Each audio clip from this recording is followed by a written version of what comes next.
एक हफ्ते में। दूसरा सवाल ये है कि जब हम रोजगार की बात करते हैं तो रेलवे को लेकर लोगों की उम्मीद रहती है कि रोजगार आएंगे, और जब पिछला जनरल इलेक्शन था उससे पहले एक तरीके से अभी अभी 1,54,000 लोगों का रोजगार कंप्लीट हुआ है। 1,54,000। रुको जरा, सबर करो। 1,54,000 लोगों का, 1.5 लाख लोगों का रोजगार अभी कंप्लीट हुआ है। एम्प्लॉयमेंट ऑर्डर्स मिल गए, लोगों का रजिस्ट्रेशन हो गया, आगे जॉब में अब उनके ट्रेनिंग के लिए लोग जाने लगे। जैसे ही प्रोसेस कंप्लीट हुआ, नेक्स्ट प्रोसेस चालू हुआ। बहुत लंबे समय से सबकी डिमांड थी कि इसको एनुअल बनाया जाए। एनुअल इसलिए बनाया जाए, अगर 4-4, 5-5 साल के गैप में आता है तो कई लोगों की एज निकल जाती है उसमें से, राइट। इसीलिए अब एनुअल सिस्टम की तरफ मूव कर रहे हैं।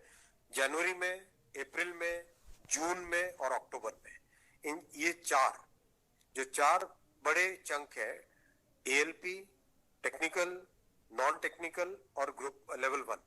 ये जो 4 बड़ी कैटेगरीज हैं, इन 4 बड़ी कैटेगरीज का साल में 4 हिस्से किए गए हैं कि जनवरी में स्टार्ट करें एक जो एएलपी का, दूसरा टेक्निकल स्टार्ट करें अप्रैल में, नॉन टेक्निकल स्टार्ट करें जून में, और अक्टूबर में स्टार्ट करें लेवल 1, और ये साइकिल चलती रहे।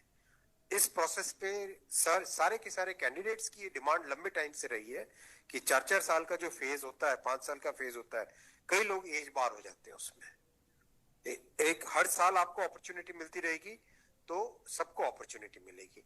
इस थिंकिंग के साथ आगे बढ़े, और इसी थिंकिंग और इसमें भी जितनी रिक्वायरमेंट थी उससे ज्यादा अभी नोटिफाई किया है। 1 साल के हिसाब से जो रिक्वायरमेंट है, 1 साल के हिसाब से, अगर जैसे लोको पायलट का मैटर है, कितने लोग रिटायर होते हैं उससे ज्यादा लिए हैं, राइट। टेक्नीशियन का है तो टेक्नीशियन का जो अप्रैल के आसपास, अप्रैल से पहले निकल आएगा, क्योंकि हम लोग वो मॉडल कोड ऑफ कंडक्ट को भी अवॉइड करना चाहते थे, वरना नॉर्मल प्रोसेस में अप्रैल में निकलता है टेक्नीशियन का, पर मॉडल कोड ऑफ कोड को अवॉइड करने के लिए पहले निकाला है।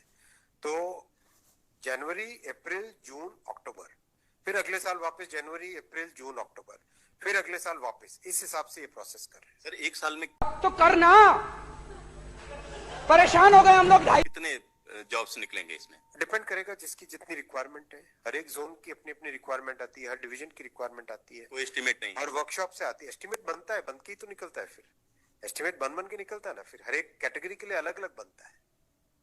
अभी 1.5 लाख लोगों को जॉब दिया।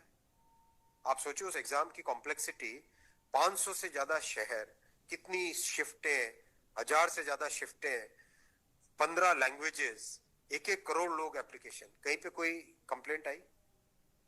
0 कंप्लेंट। कहीं पे कोई paper leak? 0 paper leak. Complete हुआ ना एकदम ट्रांसपेरेंटली। पार्लियामेंट में हमारी ऑपोजिशन के लोग, कांग्रेस के एक एमपी बोले कि आश्चर्यचकित है कि इतना बड़ा एग्जाम कैसे बिना कोई पेपर लीक के हो गया। तो एक उस चीज को भी तो देखो।